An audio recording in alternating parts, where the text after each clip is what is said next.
So the topic for today is going to go along with my blog post for the week, and it is called, of course, um, Making Room, Your Energy Environment.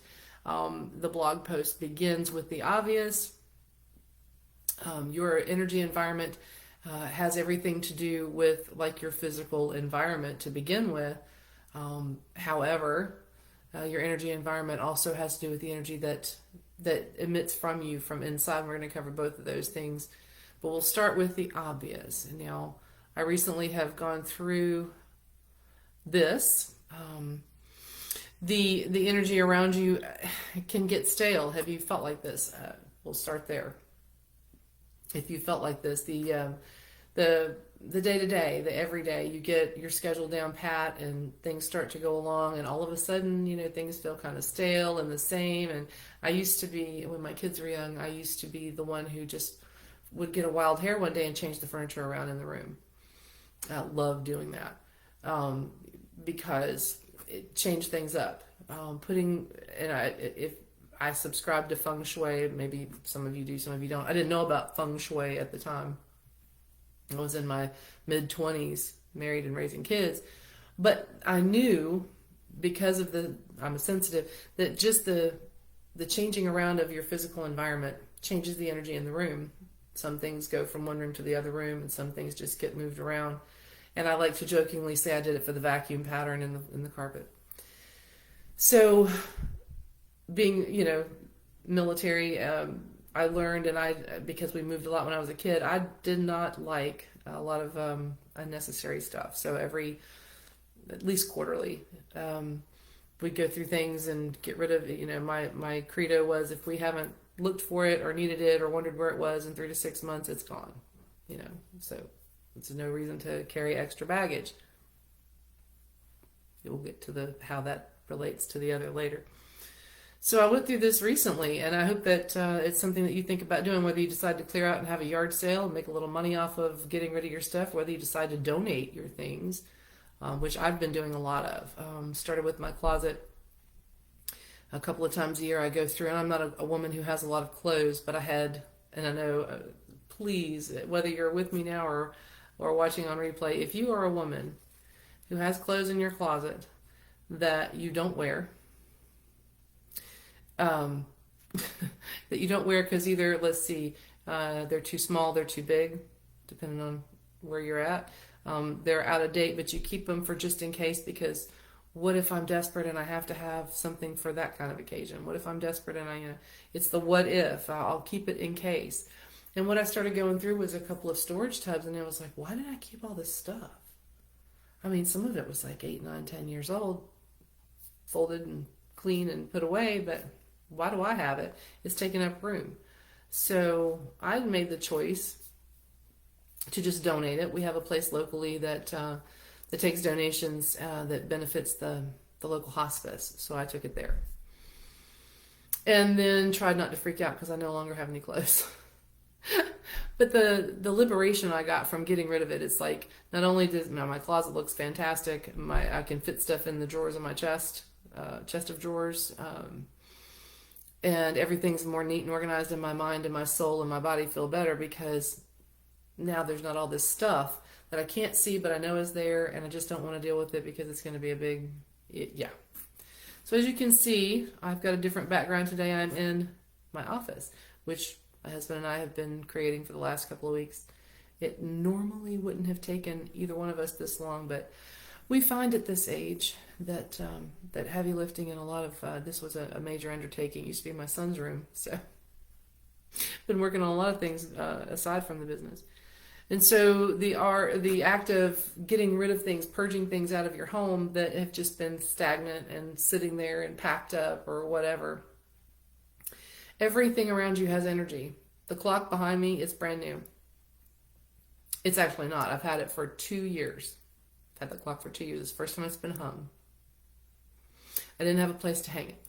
Well, I knew I wanted to hang it somewhere, but my meticulousness said, well, let me paint first. Oh no.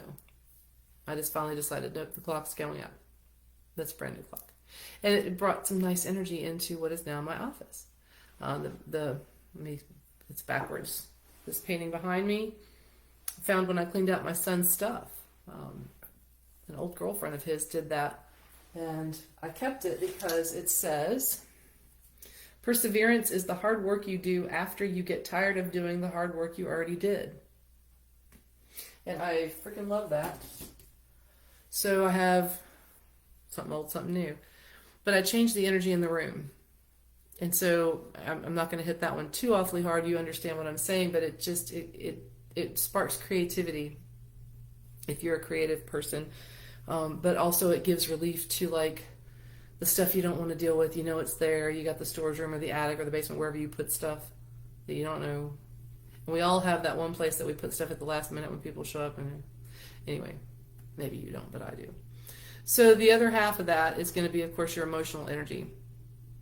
And the energy that you get emotionally from clearing out your physical environment, it's really kind of, it shouldn't be underestimated because, like I say, all of your things have energy. That's why you have to be careful when you buy things secondhand, because you're buying something that already has energy. So changing the energy in the physical around you, it's the same as getting out of town. I tell people all the time, no, you don't need an exotic vacation. You just need to be in a different environment. See something else when you wake up in the morning. Be in a different room, a different smell to the room. Everything that your sensory takes in, and it gives you that change in energy. And so the energy that comes from you,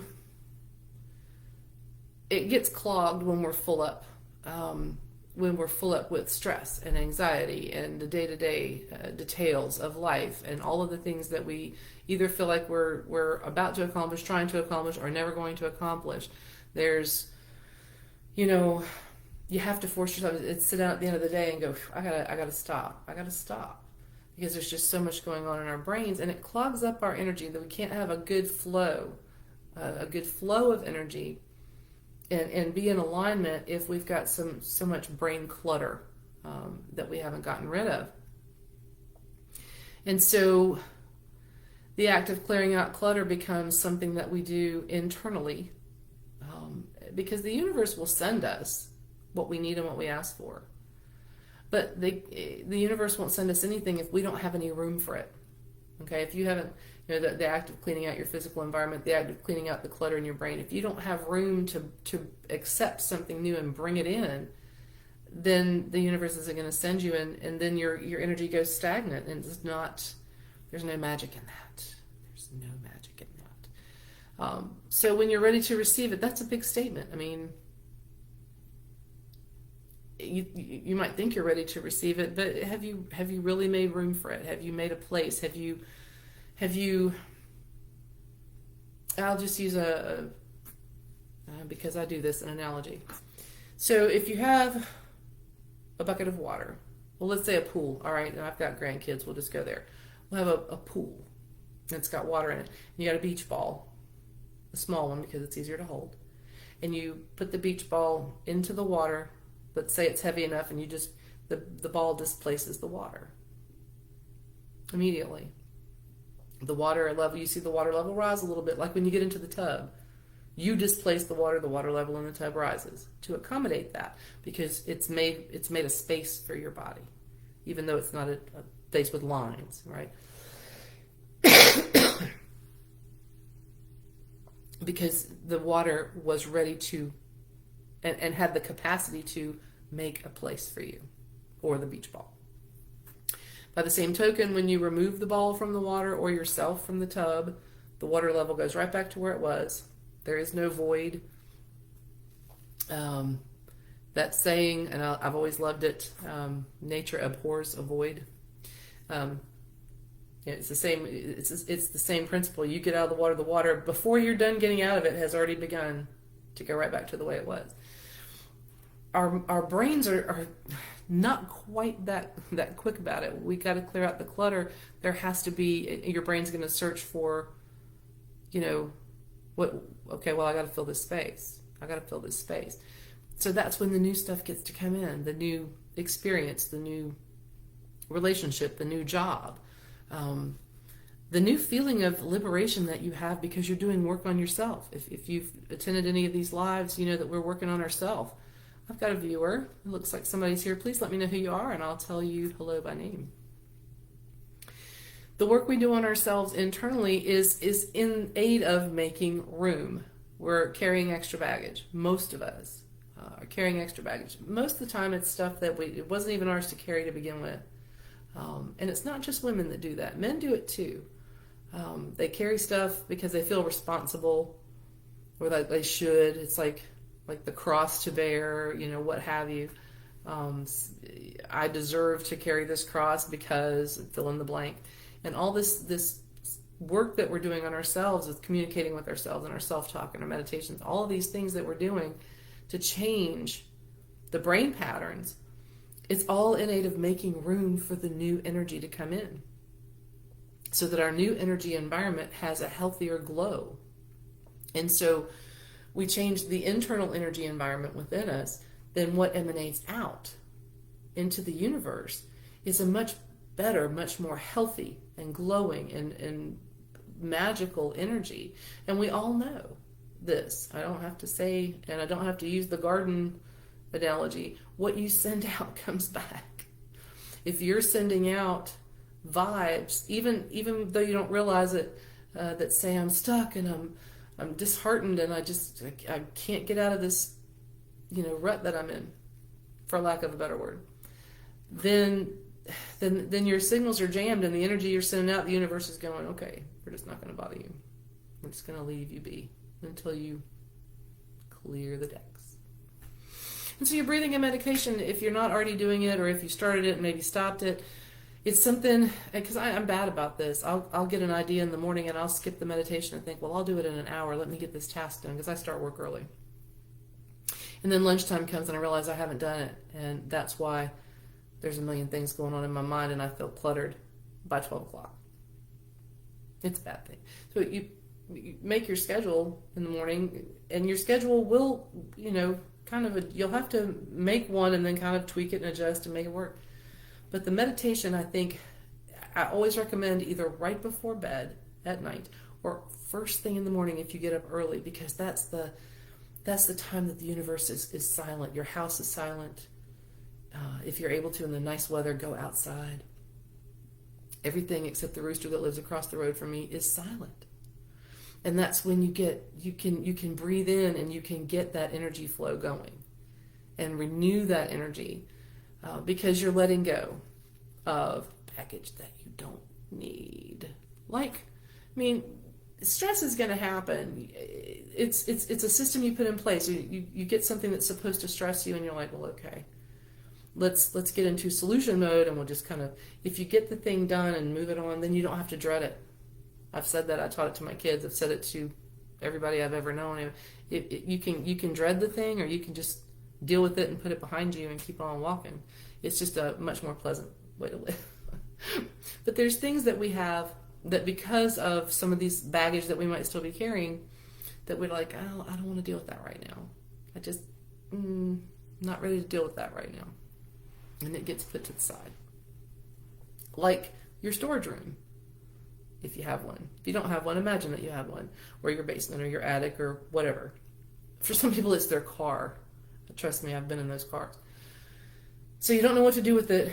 So you just put it in a cluttered place where it can join the other clutter and be out of view, out of sight, out of mind. And you know it's there. Your subconscious reminds you it's there, but that's a big chore. I'm tired. I've had a rough week, or I'm feeling down today, or I'm just not ready to deal with that at this time. So it stays in the clutter room. Maybe that's a good analogy for whatever's going on in your brain. But going ahead and dealing with it, what is the saying? The anticipation of something bad is usually worse than the actual event.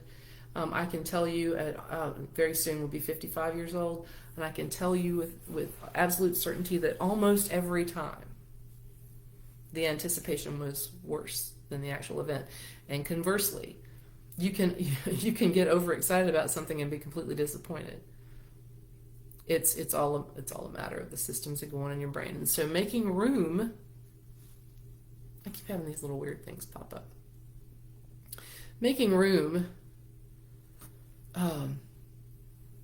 in your brain patterns, in your energy for new things. You might, all right, let's start here. Let's take a minute and let's picture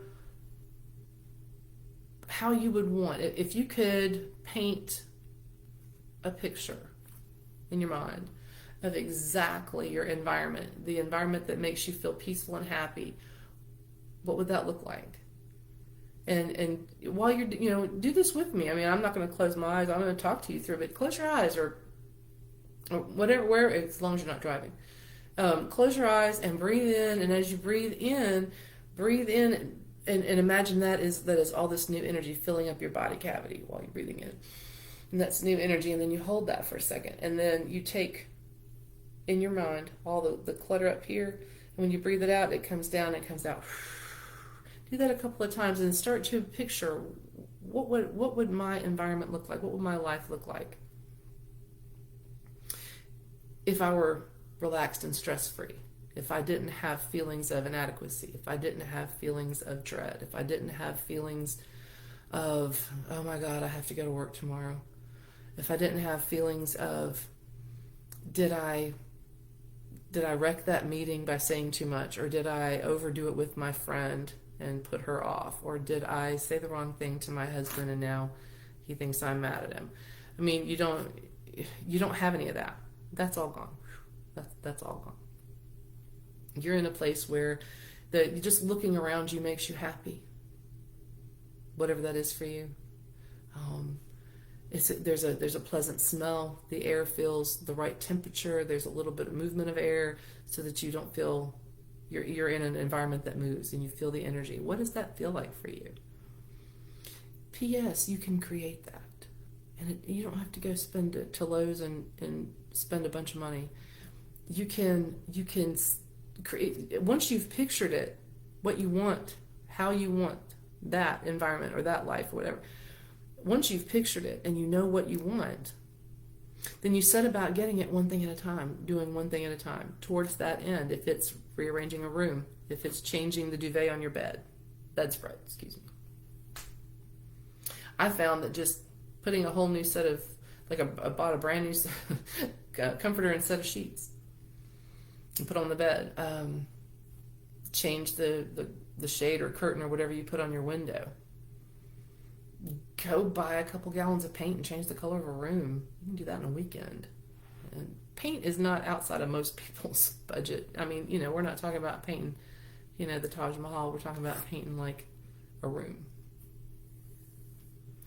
And when you start nailing down the details, and by details I mean, what do you see when you're in this place? What do you see? What's around you? What do you smell? What's there that makes you happy? Is it a nice cup of coffee? Maybe a plate of toast, or maybe you have a glass of wine. What puts you in that place? There's two reasons I want you to do this. Number one, if you ever have trouble sleeping, this is the place you want to go. You need to have this place in your head, because that's until we get you to where you've created it and you're actually able to do it around you, like in your life real time. Then you have this place to go when you need to relax, when you're doing your breathing and meditation, when you've had a rough day, when everybody's gotten on your nerves, when somebody cut you off in traffic, when the customer you had yelled at you, when they called from your kid's school and something went wrong, when you turned something in and the boss didn't like it. Raise your hand if you've been there. So whatever it is that's on you that day, now with your breathing and meditation, now you're putting together this picture of your peaceful place, your happy place, right? I used to hate when somebody would say, go to your happy place. Listen, buddy, if I could go to my happy place. But this was before I learned to employ these techniques.